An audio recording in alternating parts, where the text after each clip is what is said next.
আল্লাহ রাব্বুল আলামিন কুরআনুল কারীমে ইরশাদ করেছেন, ওয়া আতিউল্লাহ ওয়া রাসূলাহু ওয়া লা তানাযাউ, তোমরা আল্লাহ এবং তার রাসূলের আনুগত্য করো, কিন্তু খবরদার তোমরা পরস্পরে লড়াই ঝগড়া ফাসাদে লিপ্ত হইও না। ওয়ালা তানাযাউ, পরস্পরের মধ্যে ঝগড়া বিবাদে লিপ্ত হইও না। আর যদি হয়ে থাকো, আর যদি ঝগড়া বিবাদে লিপ্ত হও, মুমিনের পরস্পরে যদি ঝগড়া বিবাদে লিপ্ত হও, সম্পর্ক ছিন্ন করো, তাহলে শোনো, এর পরিণতি কিন্তু খুবই খারাপ হবে, খুবই খারাপ হবে। ফাতাফশালু ওয়া তাযহাবা রিহুকুম, তোমাদের মধ্যে দুর্বলতা চলে আসবে, তোমরা দুর্বল হয়ে যাবে, তোমাদের মধ্যে কাপুরুষতা বাসা বাঁধবে, তোমরা ভীরুতে পরিণত হয়ে যাবে, তোমরা দুর্বল হয়ে যাবে, তোমরা দুর্বল হয়ে যাবে। ওয়া তাযহাবা রিহুকুম, 2 নাম্বার আরেকটা পরিণতি তোমাদের বহন করতে হবে, যে তোমাদের প্রভাব প্রতিপত্তি সব খতম হয়ে যাবে। কাফির মুশরিকেরা তোমাদেরকে আর কোনো ভয় করবে না। শোনো শোনো, যদি তোমরা পরস্পরের সম্পর্ক ছিন্ন করে রাখো, যদি তোমরা পরস্পরের মধ্যে কলহ দ্বন্দ্বে লিপ্ত হয়ে থাকো, এই সুযোগকে কাজে লাগিয়ে গোটা দুনিয়ার সমস্ত মোড়ল, সমস্ত চারাল গোষ্ঠী, সমস্ত কাফির মুশরিকেরা তোমাদের উপরে হুমড়ি খেয়ে পড়বে। অথচ তোমাদের পূর্বপুরুষ কিন্তু এমন ছিল না, তোমাদের পূর্বপুরুষেরা কিন্তু এরকম ছিল না।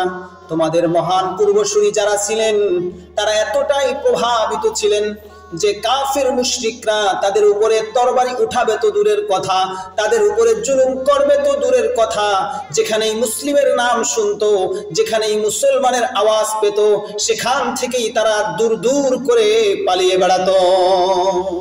এতটা দাপট, এতটা প্রভাব তখন ছিল। কিন্তু আজকে যদি তোমরা নিজেরা পরস্পরের মধ্যে ঝগড়া বিবাদে লিপ্ত হয়ে যাও, এই সুযোগকে কাজে লাগিয়ে কাফির মুশরিকরা তোমাদের উপরে চড়াও হবে, একটা একটা করে তোমাদেরকে দুনিয়া থেকে শেষ করে দিবে, তোমাদের বিভিন্ন রাষ্ট্রে রাষ্ট্রে ভাগাভাগ করে দিবে, তোমাদেরকে 50 থেকে 55টা টুকরা করে আলাদা করে ফেলবে, কাঁটাতারের মধ্যে, সীমানার মধ্যে তোমাদেরকে আটকে ফেলবে। ফলে তোমরা আর ঐক্যবদ্ধ হতে পারবে না, তোমরা আর সম্মিলিত হতে পারবে না। এই সুযোগে কাফির মুশরিকরা আল্লাহর এই জমিনে আল্লাহর দ্বীন আর প্রতিষ্ঠা হতে দিবে না। আর যদি তোমরা পরস্পরে সম্পর্ককে মজবুত রাখতে পারো, তাহলে সেই কুফফার শক্তি আবারও তোমাদেরকে দেখে থরথর করে কাঁপবে, কাফের মুশরিকদের এক একটা মসনদের ইট খুলে খুলে পড়তে বাধ্য হবে। এই জন্য ভাইরা আমার, পরস্পরের বিচ্ছিন্ন যেন না হয়, এর একটা পদ্ধতি এই আয়াতের মধ্যে আল্লাহ রাব্বুল আলামিন বলে দিয়েছেন। সেই পদ্ধতিটার নাম হলো সবর, সেই পদ্ধতির নাম হলো নিয়ন্ত্রণ, সেই পদ্ধতির নাম হলো কন্ট্রোল। নিজেকে কন্ট্রোল করুন, সবর অর্জন করুন, ধৈর্য ধারণ করুন। ওয়াসবিরু ইন্নাল্লাহা মা'আস সাবিরিন, যদি ধৈর্য ধারণ করতে পারছো, তো জেনে রাখো সেই মহাবিশ্বের মহান স্রষ্টা, সেই মালিক রব্বুল আলামিন তোমার সঙ্গে রয়েছে, তোমার সঙ্গে আল্লাহ রয়েছেন। তুমি ধৈর্য ধারণ যদি করতে পারো, তোমার সঙ্গে আল্লাহ আছে। রাসূল আরবি সাল্লাল্লাহু আলাইহি ওয়াসাল্লাম বলেন, আলা উনাব্বিউকুম বিদারাজা আফদালা মিনাস সালাতি ওয়াস সিয়ামি ওয়াস সাদাকা। ও আমার সাহাবায়ে কিরাম, শোনো, আমি কি তোমাদেরকে এমন এক মর্যাদার কথা বলে দিব, যেই মর্যাদা নামাজের চাইতে, রোজার চাইতে এবং দান সদকার চাইতেও শ্রেষ্ঠ মর্যাদার বিষয়। সাহাবায়ে কিরাম বললেন, ক্বালু বালা, অবশ্যই ইয়া রাসূলুল্লাহ, আপনি আমাদেরকে এই আমলটা বলে দেন, অবশ্যই এই মর্যাদার কথাটা আমাকে বলে দেন, আমাদেরকে জানিয়ে দেন। তখন নবীজি বললেন, ক্বালা সলাহু যাতিল বাইন, সেই মর্যাদার বিষয়টা হলো যা নামাজের চাইতেও উত্তম, রোজার চাইতেও উত্তম, দান সদকার চাইতেও শ্রেষ্ঠ মর্যাদা। সেটা হলো তোমরা মুমিন পরস্পরের মাঝে সম্পর্ক, ভালোবাসা বজায় রাখবে। এই হাদিসের অংশ বিশেষ নবীজি সামনে বলছেন, وفساد ذات البين هي الحالقة। আর শুনে রাখো, যদি তোমরা মুমিনরা পরস্পরের মাঝে কলহ বিবাদে জড়িয়ে পড়ো, সম্পর্ককে ছিন্ন করো, অন্যায় বিশৃঙ্খলা সমাজের মধ্যে তৈরি করতে থাকো, তাহলে এটা হবে তোমাদের জন্য হিয়াল হালিকা, এটা হবে মুন্ডনকারী, এটা হলো ছাঁটাইকারী। অন্য বর্ণনায় নবীজি বলেন, লা আকুলু ইন্নাহা তাহলিকুশ শা'রা ওয়ালাকিন তাহলিকুদ্দীন। পরস্পরের মাঝে কলহ দ্বন্দ্ব লড়াই করা এটা যে মুন্ডনকারী, এটা যে ছাঁটাইকারী, আমি বলছি না এটা তোমাদের চুল ছাঁটাই করে ফেলবে, না না, বরং এটা তোমাদের ধর্ম, তোমাদের দ্বীনকে ছাঁটাই করে ছাড়বে, তোমাদের দ্বীনকে নিঃশেষ করে দিবে, তোমাদের দ্বীনকে নিঃশেষ করে দিবে। এজন্য কোনো মুমিন অন্য মুমিনের উপরে হাত তুলতে পারে না, অন্য মুমিনের ইজ্জত আবরুকে নিয়ে টানাহেচড়া করতে পারে না, তার জবানকে অন্য মুমিনের মান শান ইজ্জতকে ক্ষুণ্ণ করতে পারে না। কোন মুমিন অন্য মুমিনের মাল সম্পদের উপরে ছিনতাই করতে পারে না, কোন মুমিন অন্য মুমিনের বাড়িঘরের উপরে জ্বালাও পোড়াও করতে পারে না। যদি কোনো মুমিন এরকম করে থাকে, সে যেই দলের নেতাই হোক না কেন, সে যেই দলই করুক না কেন, কোনো মুমিন যদি অন্য মুমিনের উপরে আগ্রাসন চালায়, অন্য মুমিনের জ্বালাও পোড়াও শুরু করে, তাহলে এটা তার জন্য তার দ্বীনকে ছাঁটাইকারী হয়ে যাবে, তার কোনো ধর্ম থাকবে না, তার কোনো দ্বীন থাকবে না, পরিণামে তার ঠিকানা হবে চিরস্থায়ী জাহান্নাম।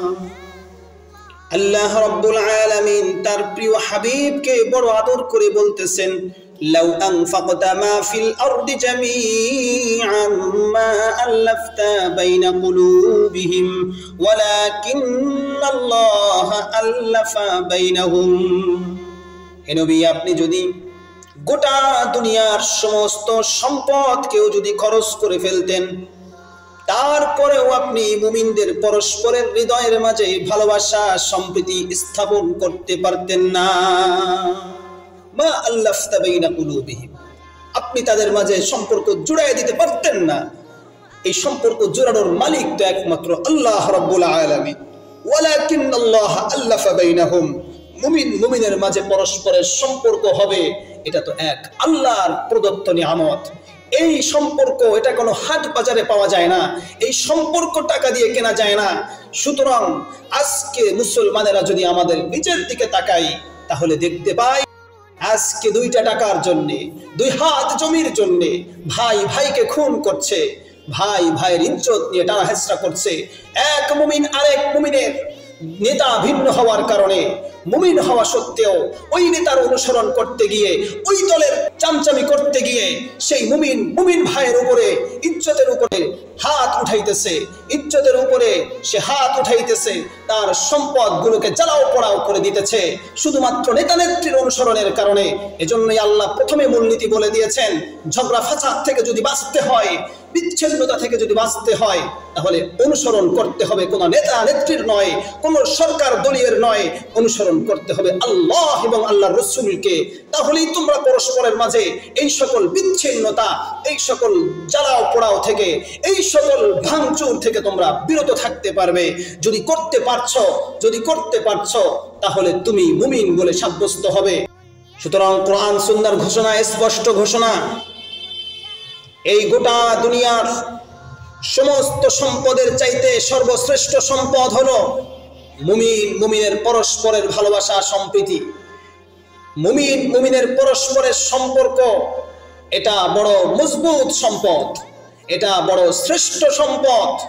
এই সম্পদের বিরুদ্ধে গিয়ে মুমিনকে যদি কেউ উদ্বুদ্ধ করে থাকে আরেক মুমিনের উপরে চড়াও হতে, যেই নেতা নেত্রী আমাকে আদেশ করবে, যেই দল আমাকে উদ্বুদ্ধ করবে, যেই দল আমাকে, আমি নিজে মুমিন হওয়া সত্ত্বেও আরেক মুমিনের মোকাবেলায় আমাকে অস্ত্র তুলতে বাধ্য করবে, সেই দল থেকে আমি বিচ্ছিন্নতা ঘোষণা করছি, সেই দল থেকে আমি সম্পর্কহীনতার ঘোষণা করছি। কোনো সম্পর্ক নাই আমার ওই দলের সঙ্গে, কোনো সম্পর্ক নাই আমার ওই নেতা নেত্রীর সঙ্গে। যেই দল, যেই নেতা নেত্রী আমাকে আরেক মুমিনের উপরে অস্ত্র তুলতে আমাকে বাধ্য করে, আরেক মুমিনের সঙ্গে সম্পর্ক ছিন্ন করতে আমাকে বাধ্য করে,